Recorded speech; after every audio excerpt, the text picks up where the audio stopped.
to Emma Sutton with Housing and Neighborhoods to talk about affordable housing. And I want you to see, I have my Habitat for Humanity shirt on. Love it. Everyone deserves affordable home. So We need those. That's awesome. Well, good morning, Mayor, Council. I'm here today to talk about our new roadmap for increasing housing affordability and ending homelessness in Raleigh to save taxpayer dollars downstream and to create a safe, vibrant, and healthy city. My name is Emma Sutton, and I'm the Housing and Neighborhoods Director for the city. So today's conversation will start by reviewing the state of housing in Raleigh and the work we've done up to this point to address affordable housing and homelessness. We'll also preview A Home for Every Neighbor, which is our new affordable housing plan, along with a subset of that plan, which is our unsheltered homelessness response plan. So now we'll talk a little bit about the state of housing in Raleigh.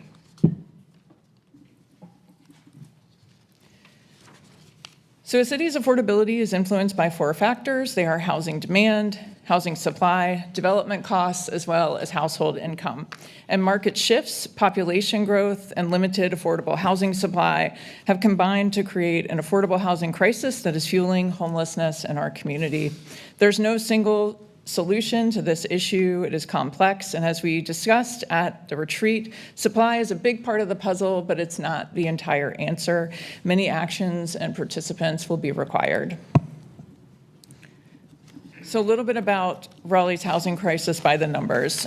We know that more than 1,400, probably 1,500 people are experiencing unsheltered homelessness in the county. We also know that there are more than 80 camps where people are living unsheltered throughout the county, most of which are within the city limits. 27,000 low-income households have a housing cost burden and pay more than 30% of their monthly income towards housing costs every month. And then we also know that in Wake County, there is roughly a 60,000 unit shortage of affordable housing. can I ask one quick question on the number of the 1,400? The Wake County Schools has a number of unhoused children in the school system, which I understand is somewhere around 6,000. Mm-hmm. How do you kind of reconcile this number of 1,400 with the 6,000 from?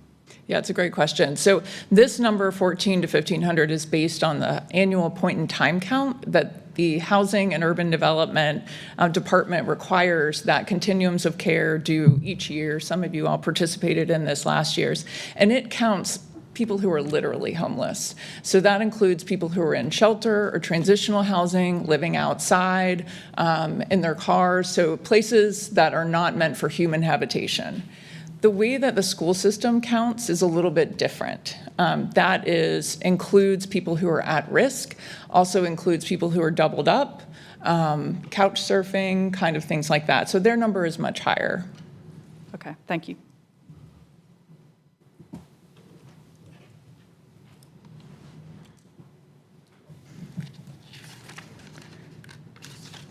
So while we've made a lot of progress in creating affordable units, in fact, we've led the state and much of the Southeast in building units through leveraging the low-income housing tax credit. There's still a long way to go to meet the demand for housing and to ensure that everyone can actually access and stay safe and stable in housing. At the extreme, the lack of affordability leads to homelessness. In 2020, the U.S. Government Accountability Office found that nationally, for every $100 increase in rent, it equaled a 9% increase in homelessness. And this is because at its root, homelessness is a housing problem. It sounds obvious, but in practice, many of the strategies employed to address homelessness are actually temporary backstops that are in fact more expensive than focusing on housing-focused solutions that we know are sustainable. There are also concentrations and responses that look at symptoms and comorbidities such as substance use, rather than focusing on housing solutions along with services. And research shows that places with higher rates of homelessness don't have higher rates of substance use or mental health issues than the rest of the country. It's that they have lower housing supply and lower housing costs. So on the other hand, many places with exceptionally high rates of substance use and mental illness, like West Virginia and Tennessee, they in fact have below average rates of homelessness because they just have softer housing markets. Homelessness is like a musical game of chairs. This is how we talk about it quite often. If there are 9 chairs and 10 players, and one player has a broken leg, when the music stops, the person with the broken leg will probably have no chair. But the broken leg isn't the cause of the homelessness. It's the fact that there are only 9 chairs. So if there were 10 chairs, the person with the broken leg and their disability would not matter. They would still have a place to sit. So we are at an important inflection point in the city. What we do now can send us down one path or another to ending homelessness or continuing to manage the problem at extraordinary taxpayer expense. There's also no zero cost option when it comes to homelessness. Doing nothing costs people and the community actually more than it does to address and provide a sustainable solution. And in Raleigh, unsheltered homelessness has doubled in recent years, and there's been a visible rise in the number of camps where people are sleeping outside. The Raleigh Parks Department, along with the North Carolina Department of Transportation, reported spending more than $200,000 in a one-year period each just to clean up camps. And none of that went towards permanent solutions, it's just the cleanup. Last November, the city of Dallas reported taxpayers pay more than $200 million annually on homelessness-related costs like medical treatments, emergency room visits, emergency shelter, mental health care, incarceration, and that's a $96,000 per person experiencing homelessness costs per year to taxpayers. Local first responders, so our police, fire, and EMS, are often in the front lines of homelessness, responding to calls from people in crisis or distress, and these repeated calls place a strain on the emergency response system and divert limited resources from other public safety priorities. A housing-focused response can ease the burden on first responders by reducing preventable emergencies and calls for services related to unsheltered homelessness. By contrast, housing someone and connecting them to case management along with support services costs just $24,000 to $36,000 per year, which is less than half of what we currently spend managing homelessness. And that $36,000 number per year is something we put together that's looking at paying actual market rent or above market rent. So that puts folks in those units that are vacant right now. So we can reduce the public cost of homelessness and lessen the strain on first responders by investing in housing solutions with ongoing supports. So what are we doing? Since homelessness is a housing problem, we're focusing on expanding affordable housing as a primary goal. In total, since 2016, 7,284 affordable units have been completed or in the pipeline. In addition to increasing the supply of legally binding affordable housing, the city is making moves to improve the overall affordability of the housing market. Both of these two goals focus heavily on increasing housing supply, but again, we know that housing supply is not the silver bullet. Fully addressing the housing crisis also requires demand-side interventions targeted at ending and preventing homelessness. One of the key tools we've used to fund these goals is the 2020 housing bond. The 2020 bond was Raleigh's largest to date, exceeding the 4 previous bonds by about 4 times. The bond was carved into 5 buckets, as you see on this slide. We have the public-private partnership bucket that facilitates partnerships with for and nonprofit partners to increase the supply of affordable housing outside of the federal low-income housing tax credit program. $4.8 million of the $24 million from the LIHTC gap financing bucket is made available each year for 5 years through the city's gap financing program for transit-oriented projects. The site acquisition funds are targeted to preserving existing affordable housing near transit and purchasing transit-adjacent sites for development of new affordable housing.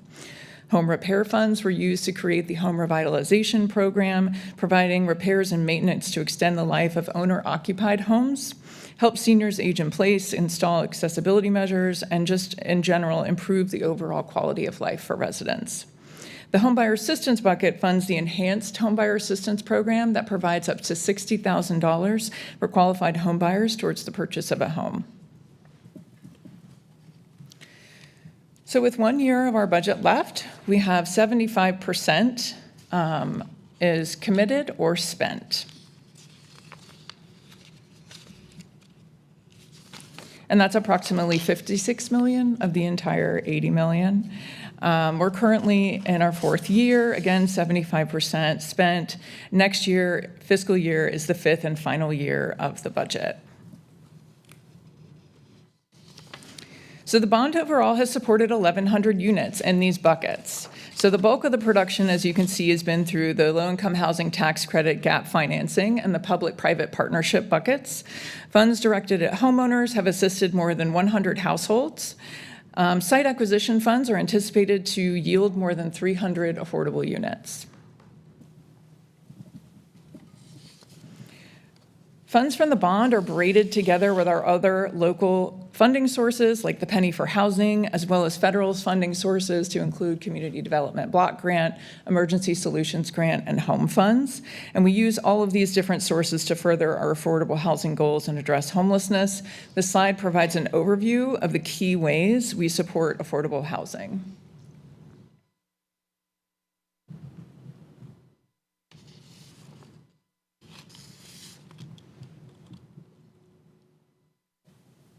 And here are some of the ways we use our funds to end and prevent homelessness. A little later, we'll highlight a few of these activities to provide some more details on how they work.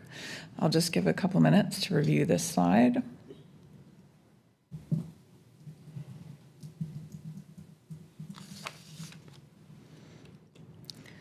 So we want to highlight some recent projects. For rental production, we have doubled the number of affordable rental units completed since this time last year.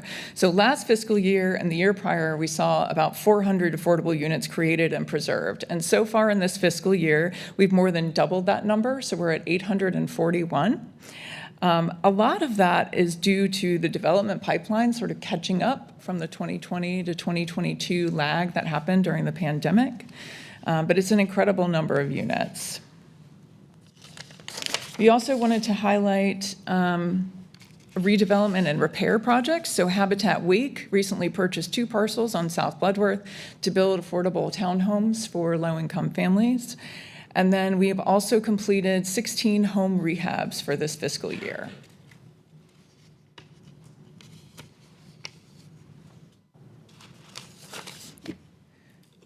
Many of you were at our recent Affordable Housing Summit back in August.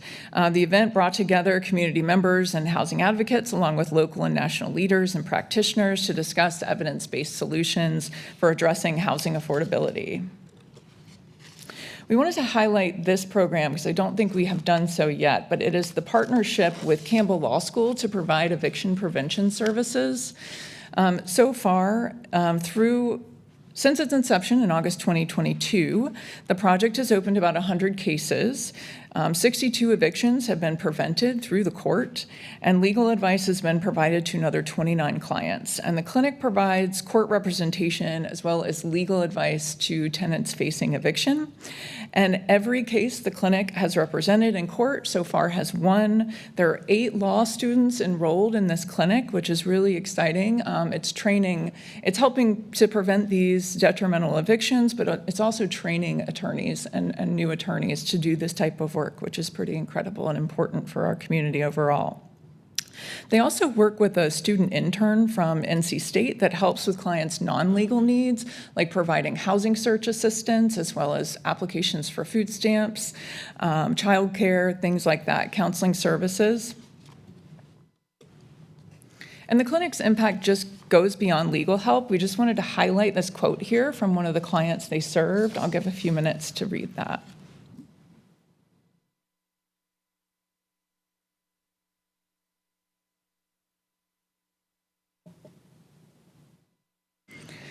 So the impact of this work, as we said, is more than just legal. One client shared this comment, and this happened. A client was facing eviction that was initially denied the chance to appeal her case because she had no income, and her petition to move forward with no income was rejected by the court. With support from the Campbell Law Clinic, she was able to have her appeal accepted, eventually win her unemployment benefits that she had been waiting on, and also secure full-time employment. The clinic also prevented a default eviction when transportation issues, as she talks about in this quote, kept her from a hearing, and helped negotiate a settlement using American Rescue Plan Act funds that came through the city, resulting in a new lease with her landlord. Just want to take a moment, too, to talk about the impact of eviction on health. Eviction increases suicide rates, it increases severe mental health issues, it impacts children in the homes for potentially generation, it impacts the amount of income that a child is able to earn if they are in a household that experienced an eviction. So this type of work really impacts generations, and really proud of this work that's happening. So now that we've discussed the work Raleigh is doing right now to improve housing affordability, we're going to look forward to what we want to do over the next 5 years. And Housing and Neighborhoods has drafted a new plan called A Home for Every Neighbor that lays out this roadmap for increasing affordable housing, improving overall market affordability, as well as ending and preventing homelessness.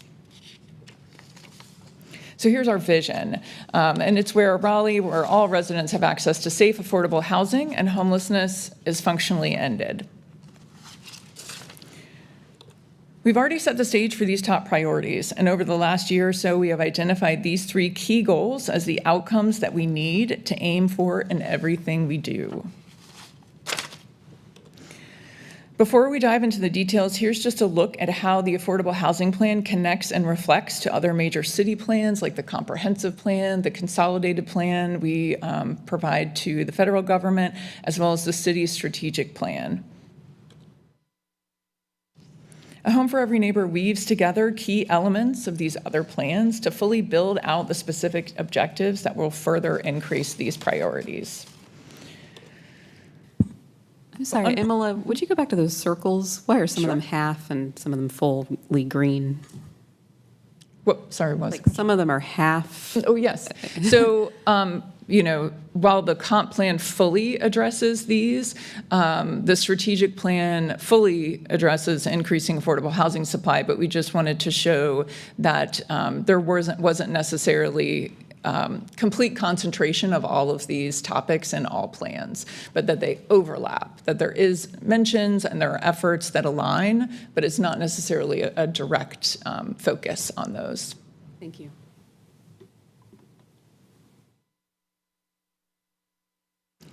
So under the first goal of increasing affordable housing supply, there are 2 main objectives, and that's funding new construction and preservation of affordable housing and streamlining the development process to allow for new supply to come online quickly.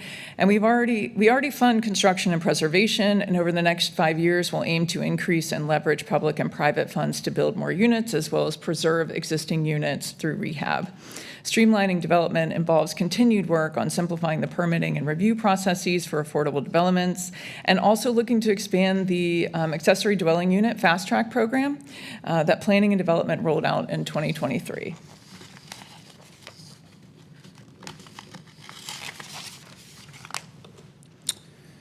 For the second goal of improving affordability of the overall housing market, we will work to encourage mixed income development, enhance financial assistance programs available to residents with lower incomes, and continue to expand housing variety and choice. To support mixed income development, we are evaluating policies and funding models to incentivize mixed income development. Staff from Housing and Neighborhoods and Planning and Development are working with an expert consultant to explore this model. This model uses public dollars to provide low-cost construction loans, along with other tools to provide construction of multifamily properties that include a mix of affordable and market rate units. Staff will be sharing more about this unique emerging tool with Council in the near future. We will also continue investing in our existing financial assistance programs for first-time homebuyers and low-income homeowners seeking home repairs. In addition, we plan to explore opportunities to expand rent assistance tools for low-income households facing housing instability, as well as explore shared equity models like community land trusts. Finally, we will work to keep expanding our housing options by supporting zoning reforms that increase housing variety and investing city dollars in projects that increase the availability of multifamily units, co-living, and small homes, and build affordable housing near schools, jobs, and transit. So moving to ending and preventing homelessness, we're focusing on proven solutions. This includes using data to help us implement evidence-based strategies to address emergent needs, Collecting individual level and population level data about our neighbors experiencing homelessness can help us tailor interventions and match housing solutions with individual needs, such as offering permanent supportive housing to those people who are experiencing homelessness with disabilities and have higher service needs, as well as low barrier tools like rent assistance, rapid rehousing, and follow-along services. We also need to make sure that we right-size whatever our interventions are to the actual needs of the community, meaning for most people experiencing homelessness, a lighter touch is enough. So rapid rehousing, up to 2 years of housing assistance combined with case management is enough. There's about 10 to 20% of the population that has that higher need, that needs really those ongoing subsidies and that higher level services that are provided through permanent supportive housing. So not over-investing in one or the other is important, and making sure that we're balancing our investment across according to the needs of our community. And we'll also focus on permanent housing as a solution to homelessness, which is backed by more than 30 years of research. This will involve partnering with private landlords to increase the use of vacant rental units for homelessness interventions, offering incentives for landlords to participate in affordable housing programs, as well as exploring technology tools to build out local affordable housing inventory. And another missing piece of the puzzle is the need for flexible funds to address homelessness. We know that there are incredibly unique needs of residents that experience homelessness, and that whatever we provide needs to be flexible and low barrier.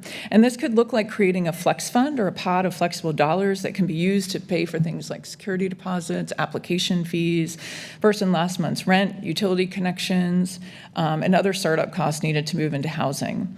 The funds could also be used as a problem-solving tool to keep people stably housed, recovering costs such as one-time utility arrears or one-time rent arrears.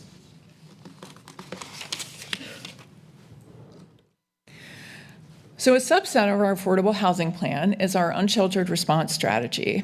And this is furthering to build out a strategy to specifically respond to the rise in unsheltered homelessness in Raleigh. This is a community-wide planning initiative led by a 48-member steering committee representing a diverse array of residents, leaders, and stakeholders to include people with lived expertise. The Unsheltered Homelessness Response Plan aims to create a comprehensive collaborative solution for unsheltered homelessness and also addressing camps. So it will lay out a roadmap for achieving functional zero for the unsheltered population. And this is a specific metric used nationwide to mark that a community has essentially eliminated homelessness. And this means that functional zero essentially means that someone's homelessness is rare, brief, and non-recurring. So the planning initiative is geared towards conducting a systemic needs assessment and gaps analysis, and also developing shared protocols and prioritization tools for bringing housing resources to the camp decommissioning process, providing guidelines for implementing a coordinated camp response, and ensuring continuous quality improvement.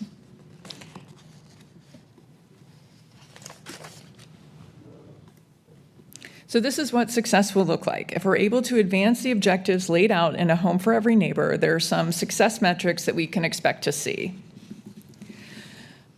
We anticipate creating or preserving 1,345 affordable housing units by 2030. We also want to reduce the financial burden of housing costs for low-income households. And we want to achieve functional zero. So we want to reap the payoffs for proven solutions in ending homelessness. Okay, with that, I'm happy to answer any questions that you may have. I'm waiting. I think this is going to be a massive amount of questions, but we will start at this end of the tape.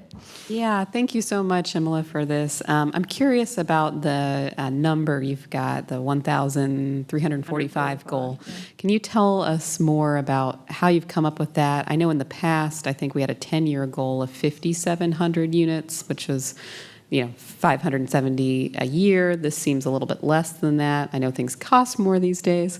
So could you just talk about your thinking there? Sure, yes. So this is taking into consideration the amount of production that we've been able to do year over year in the last 5 years, also the cost per unit, adjusting for inflation. So it's really reflecting the increased cost of construction, as well as, again, reflecting what we've been able to produce with our existing sort of infrastructure that we have now year over year. And do you anticipate additional funding being needed to get there, or is this, yeah, it's. Yes, so because we're 75% spent with our bond, and next year is our final year of spending. So the year following, we'll need additional funds to keep this work going. Thank you. Cool. Definitely, thank you for the information and presentation. One of the things that I know, we always talk about the number of units that we've approved. And some of those units are replacement units and some are new units. So my question is, what is that number of new units that we have approved as a council? So we're not tearing something down to rebuild, we're building something completely new. What is that number? And also, of the number of what's approved, there's also that number of what has been completed. Mm-hmm. So what's also the delta there? Because we can say, yeah, we've approved, 10,000 units as a council, but only 100 been built. I'm sure that number is probably a lot closer. I'm just grabbing numbers, but having that information, and then my last part, I'm asking it all now so I don't have to keep going. My last question is, outside of financing, what are some of the hurdles or challenges in getting units built? Cost. It's a lot packed in there. It's really just a resource game, right? I think that the city has done an amazing job of setting up this infrastructure to get units on the ground. And so I think it's just a matter of how do we maintain that momentum? And that's just really a question of resources. I don't know if, Erica, you can answer the preservation question now.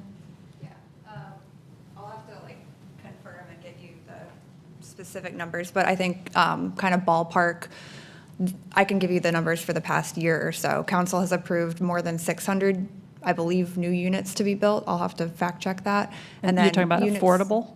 Affordable. Mm-hmm. Okay. Yeah, and units on the ground, we've seen more than 800 come online in this year alone, which I think you highlighted, is more than double what we saw come online in the last 2 years in each year. And when you do supply us with that number, can you just let us know if we've approved 600 this year and 800 on the ground? That means there's a backlog. Yeah. So if we know what that backlog is, I think that'll be helpful as well. Sure. Yeah, we can get that.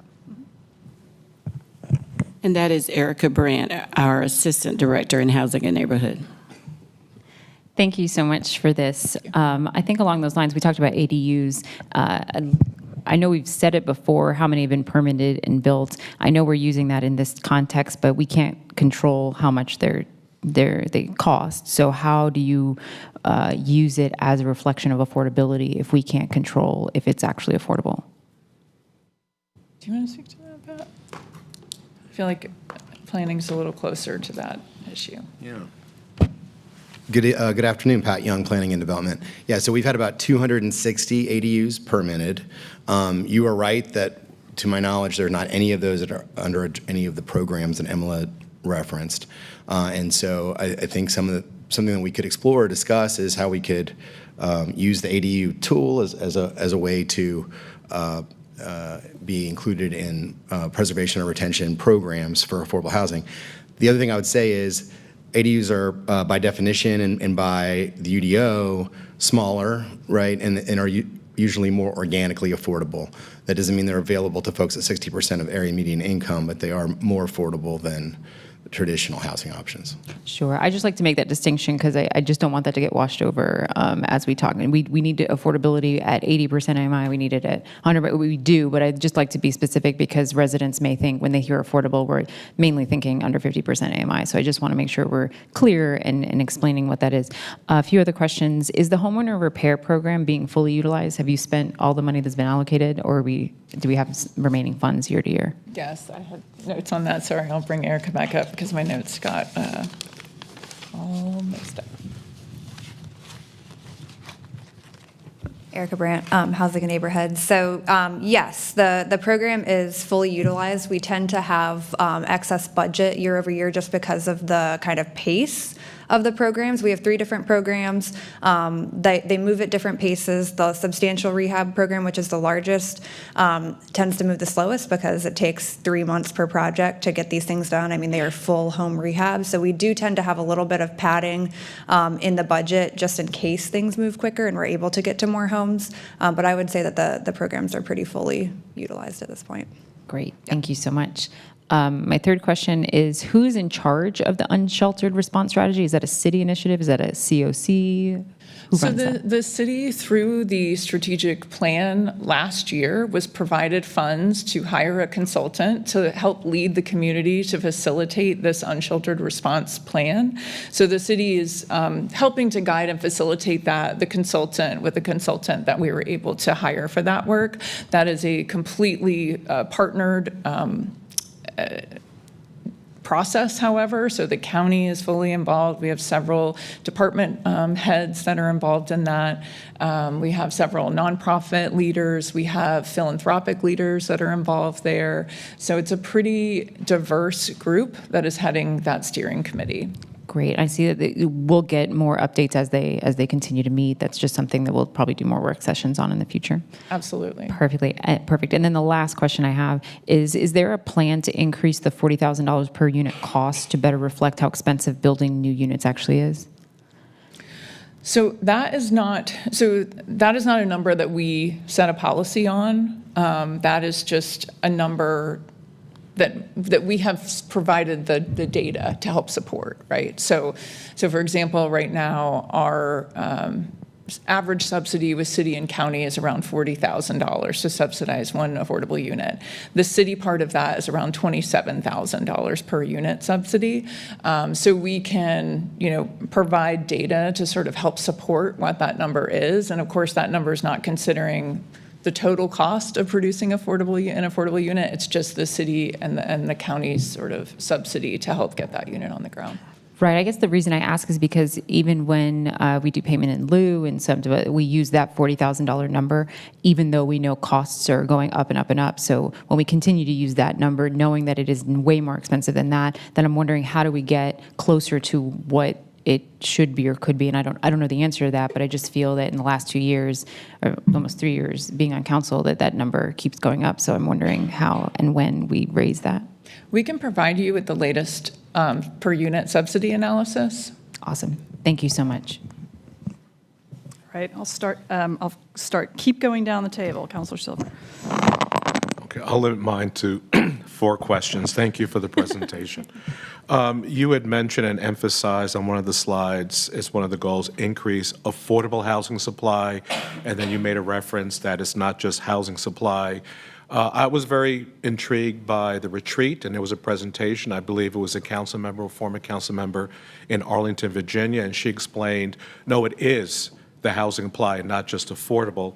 With a 60,000 unit shortfall in Wake County, you made a comment that it's affordable housing and not housing supply. Can you explain what you meant by that? Because with 60,000 and having a target of only 1,300, it seems that housing supply is critical. So can you just explain what you meant by that? It's absolutely critical, but it's not the complete answer. And I think we can't build our way fast enough to get to that 60,000 gap number. I mean, the amount of production and resources it would take to achieve that number is pretty astronomical. And so that's why we sort of couch it as we are able to do this piece of it and address this piece of it at this rate with this amount of resources. However, there need to be also resources for folks who don't have affordable housing and who are experiencing homelessness. So sort of that downstream and upstream need to be addressed at the same time.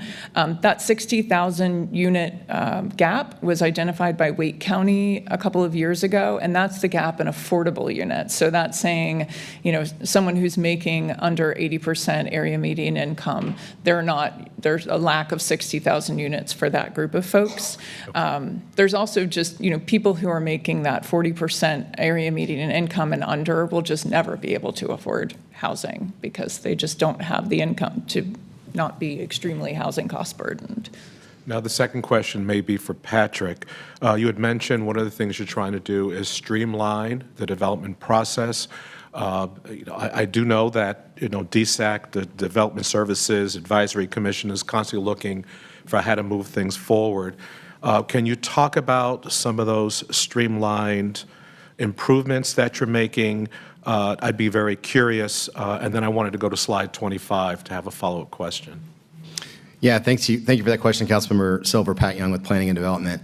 You're absolutely right. The timeliness and predictability of the development review process has a huge impact on getting the housing supply we need to address all the issues that Emma spoke about.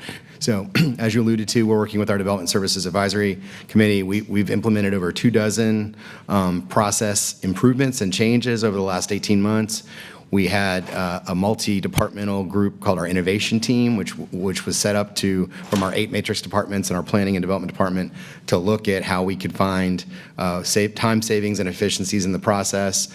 We found the process improvements we put in place have saved over 3 weeks in a traditional development process out of 6 months, so 15% savings. We thought that was a good start. One of the things we've done is allowed the SPR, which is the detailed construction drawings, to proceed concurrent with the subdivision, so that if someone's ready to build something, that saves at least a couple of months. We have increased our project support and advocacy for affordable housing projects. We have a team that kind of walks folks through the process to make sure that those are not getting hung up, and if they are getting hung up, that we convene the reviewers and have that feedback provided right away. So we'll provide a full report on that. There was something I think provided in the weekly manager's report recently, but we can reshare that to give you more detail. But I hope that answers your question, and I appreciate you bringing attention to it because it's an important component of this issue. And second to that, and again, I'm not saying in terms of expediting projects, there seems probably not to be an appetite for general use zoning, which would certainly provide a more predictable path. I think we have one zoning case today that has 18 conditions. I don't know how you quantify the cost, but certainly conditions add cost. And if we're saying affordability on one hand and then having conditions which costs get passed on to the renters or the buyers, just want to understand, is there any desire when you go through the comprehensive plan update to kind of look at the impact of conditional use zoning and whether we truly want to value and move affordable projects forward, whether conditional use may be a more logical path? Just don't know if that came up in your engagement series or whether that's something you'll take a look at. Yeah, thank you for that question as well, and I think you're putting your finger on another important point, which is that any discretionary process involves significant cost, time, uncertainty, and risk, and therefore results in less housing and more expensive housing. So you're absolutely right in that regard. I think our focus in the comprehensive plan is going to be looking at areas where we've seen discretionary approvals by council, so legislative actions where that maybe 90, 95, 100% have been approved, maybe looking to recommend moving those to something that can be done through a rules-based administrative approval process. Same with our quasi-judicial processes where we have things that go through, it's not discretionary, it must be granted if it meets criteria, but if they're being granted over 90% of the time, we think we could probably identify a rules-based program that you all could adopt the rules and then staff could apply those. So that's really our focus, is to reduce the amount of discretionary approvals without giving up the level of influence and feedback that the community expects. Right. Last question, this is for Emma. And Councilmember Jones had mentioned this payment in lieu fund. You had mentioned creating a fund to do a variety of things for some existing affordable housing. For that fund, what is eligible? What can that be used for? Because we hear very often, rather than providing affordable housing, they're putting in a payment in lieu. So what could that payment in lieu pay for? And could any of those, that payment address some of the programs you had mentioned in your presentation? Yeah, that's a great question. Yes, so we imagine the need for a flex fund, which is very successful in other communities who have significantly reduced homelessness. And this is a fund that will really address unique needs of people that need to access housing. So things like security deposits, application fees, first month's rent, utility connection startup, things like that are incredibly important. We see a lot of folks who are actually kept out of housing because they don't have those tools to just simply access housing. So a flexible pool of funds to allow for that would be incredibly helpful in addressing homelessness and housing insecurity. Cool. Hi. Hi. So one question I have is, in addition to creating new affordable units and preserving them, I know we in the past have quantified the loss of naturally occurring affordable housing. I know that's difficult and resource intensive to do, but what is the plan for tracking the loss of existing affordable housing? Yeah, that's a great question. I think that's something we really want to look at more. The county has kind of created a tool that we're talking with them about. I think it's proprietary, but we were, talking about how do we get better at looking at that number in the city and measuring it against what we're able to provide. So that is something we want to look into and plan to look into. Great. And then functional zero by, do you have a year in mind? Depends on the resources, right? I think we are, the unsheltered homelessness response plan is identifying that gap in resources and looking at a sort of 5-year analysis of what it would look like to get to functional zero. So I think that plan will really help us to look at what it would take in order to get to a point by a certain point. Got it. Okay. Just a couple more for me, sorry. There's a slide that says 107 units, and that seems to be a combined bucket of home rehab and down payment assistance. Do you know the distribution, like how many went to home rehab? Of those 107 units, how many are down payment assistance? It's about an 80-20 split. So home buyer is around 80, and then the rehab are around, I think, 16 to 20, something like that. Got it. Okay. I'm also thinking of the number you gave us that $60,000 can go to down payment assistance, but it takes 24 to 36 per year to end someone's homelessness. So it sounds like for every person we can assist with down payment assistance, we could get 2 people out of homelessness.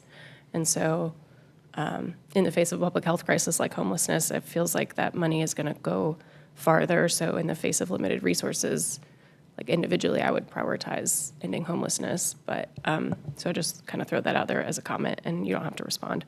And then my last question is just around any ways we've looked really creatively at getting extra funds. So I think about housing as medicine and housing as health. And I wonder if there's Medicaid expansion dollars, or can Wake Med help us with this? Because when we end homelessness, we reduce indigent ER visits and other things like that. So what are some of the most creative places you've looked for additional funds? Yeah, that's a great question. We would love for that type of partnership to address this. I think other communities have found a lot of success in doing that. We partner with Alliance very closely. We also have great relationships with UNC Health as well as Wake Med, who all came out for our resource pop-up days to help provide urgent health and safety treatment to people living outside.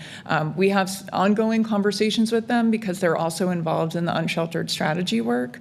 I think we talk about housing as healthcare a lot and would really welcome increased partnership to address the resource gap on that. There's also the Medicaid waiver, the 1115 waiver that has been approved, which will allow, in 2026, a rollout is anticipated through DHHS, and that will allow for Medicaid to pay for some housing stabilization services as well as potentially 6 months of rent. So if that is implemented, I think it would really shift a lot of the work we do in a really positive way. 2026? Mm-hmm. Nope. Anything from you, Mayor Pro Tem? the only thing I'm sitting here thinking about is the next housing bond. So I guess that's really the question. I know we have to have those conversations with the city manager's office and things along those lines, but listening to your presentation and recognizing that we've pretty much gotten to the end of the last one and it's exhausted, but the need's still there. You know, what are the next steps for laying out a plan for the public in terms of what our next iteration of the housing bond is going to be? And I think transportation is the next cycle up, if I'm not mistaken, and not speaking out of turn. I want to get in your lane and try to do your thing, but there is going to be some question about how do we prioritize what's going to be next in the queue and things along those lines, because I think the public is going to want to know when we're ready to, I guess, come back and ask them for more funding for affordable housing issues. So great question, and we have already started internally to have those initial conversations about which one of those bonds we're going to bring first and whether we'll bring more than one at one time. As we develop what that kind of projection will look like, we will obviously work with our partners over at the county because we don't want to put too much out there at one time and create a sense of bond fatigue with the voters, and we're not successful in those asks. So we're starting right now those early conversations of whether housing comes as a bond next or whether or not we bring forward another penny, and whether or not transportation is next or whether we bring them both together, and what the county is going to be doing in the way of if there are additional school bonds on the trajectory as well. So probably this summer, we'll have a better idea of kind of what the landscape is going to look like for next year. So I'm going to piggyback on Mayor Pro Tem Fort's question about debt, because we know that the Raleigh Housing Authority just got debt capacity, although it's an A+, we're a AAA, so not as favorable as us issuing the debt. But how does that compare, their ability to do debt? Where does that get us, and how equivalent is that to having another affordable housing bond? So I think for us, ours looks a little bit different than the way the Housing Authority approaches this work, right? So we will have a fully engaged community process to where we will work for months with community partners, as well as residents in the community, to tell us what they would like to see. Those buckets that we will ultimately bring forward to you all for approval will be built around what the public says they would like to see in the next bond. So while some think that down payment assistance and all those things are priority, other folks feel like the entree into home ownership is just as important as putting folks into rental units. And as a city, we need to support home ownership in a way that all we're consistently doing is funding rental units. What does home ownership look like for residents here in Raleigh who are trying to get into that market? So when we go through that facilitated effort of trying to figure out what that process looks like, we then come back to council, and council will do it in a work session. We'll kind of talk through that process, and then we go out to the voters. RHA is different, right? They get the authority pretty much from us, or the support and backing from us, and their debt looks totally unlike the debt that we push out to the voters at the ballot box. So, Well, just to reflectively listen, so RHA is all rental, correct? So if they have more debt capacity, that might shift our priorities to be more towards home equity if they have more capacity to do rental. But perhaps it would be helpful to just know, yeah, with this new tool, how does that impact what we're doing and timing of bonds? And but understand we don't need a full answer today, but it's just a question I've got.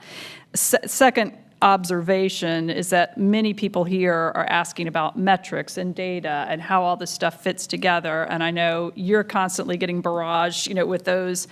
I'm just wondering, and this came up at the retreat, working together on a sort of a metrics page, and you may already be doing this, but is there a way to maybe prevent all this barrage of questions every time you show up and find a better kind of dashboard that might help everyone? Yes, we want to look towards that as well. We have a dashboard currently for the bond where you can see where units are in the city and how much has been expended. I think we'd love to really build that out to make sure that it's reflecting all of the city's investment in housing in all of the different ways. So that is definitely something that's on our list that we really love to develop. Okay. And my final question is, and I talked yesterday to Patrick Young about this, but stabilization policies. You're doing a lot. And one thing I will just say, we're very fortunate to have such smart, competent people who care so much about this issue. So thank you for all the work you're doing. Stabilization, we talked about San Francisco, Boston, they're doing many things, but they're also packaging it in a way that I think may be helpful if we could talk about these incredible programs like housing justice. You know, I see Octavia Rainey back there, what the Fair Housing Board is doing, and all these efforts to help stabilize certain communities. So just throwing that out there as maybe a marketing communications bundle. We have looked at the Boston plan, and we're actually going to talk with someone out of the mayor's office coming up about the development of that plan and what that looked like and what those resources are for them. So we definitely want to investigate that type of model. Great. Okay. Yes. Okay, we'll do another round. We'll go with Councilor Jones first. We were talking about the payment in lieu money that we were already collecting, and you mentioned the flex fund. Is that created? And if not, where's the current money going? So there's not necessarily a flex fund. There's a flex fund for the pilot, but there's not a flex fund at large. And so I think that is something we would need to create. As far as where the payment in lieu is going now, Erica, do you know that?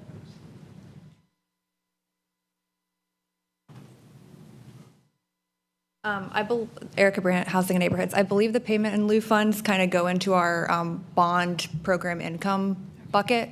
So similar to like when we sell property and the proceeds go to affordable housing, I think it goes into that same bucket. Thank you. Can I ask a quick question off of that? Have we received any funds when the payment in lieu is in a condition?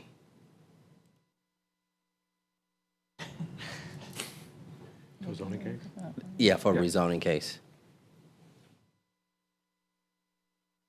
Erica Brandt, Housing and Neighborhoods. I think we'll have to get back to you on that. Not that I am aware of, but it's possible that before my time. But Okay. we can get back to you. Thank you. Yeah.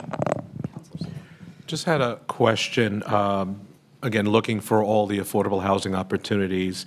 Could you just clarify for the notice of funding availability for the joint venture gap financing railroad program, is that limited to certain census tracts, or is it opened up the entire city? And if it is limited, is that a federal requirement? Just trying to, if we're looking for sites wherever, I've been told it's only limited to certain census tracts, and we want to make sure affordable housing is throughout the city. Of course, land costs vary throughout the city, but just want to understand, is that true? Is it limited to certain census tracts?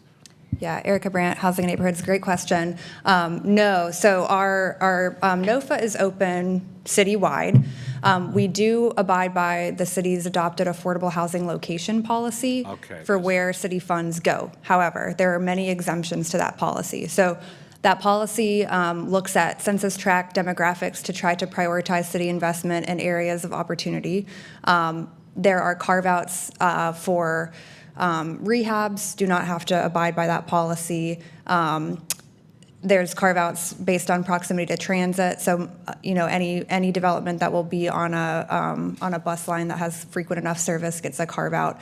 And then the other kind of complicating factor that may be part of what you're referring to is at the federal level, there's what's called a qualified census tract for tax credit developments. So developers are typically seeking to build in qualified census tracts because they get a boost to their credit if they build in those. What you're saying tracts. is there's an evaluation criteria and points are given. Is that how it works when you look at a proposal? Yeah, so the location is considered as that is part of the evaluation criteria. And then there is an adopted city policy as part of the comprehensive plan that prohibits the city to provide gap financing to developments that are not in the areas of opportunity if they do not meet the exemption. All right. Can you just send me that policy specifically Certainly. that you're referring to? Yes. Okay, thank you. Any other? All right. Well, we appreciate the data and conversation, and this work session is adjourned.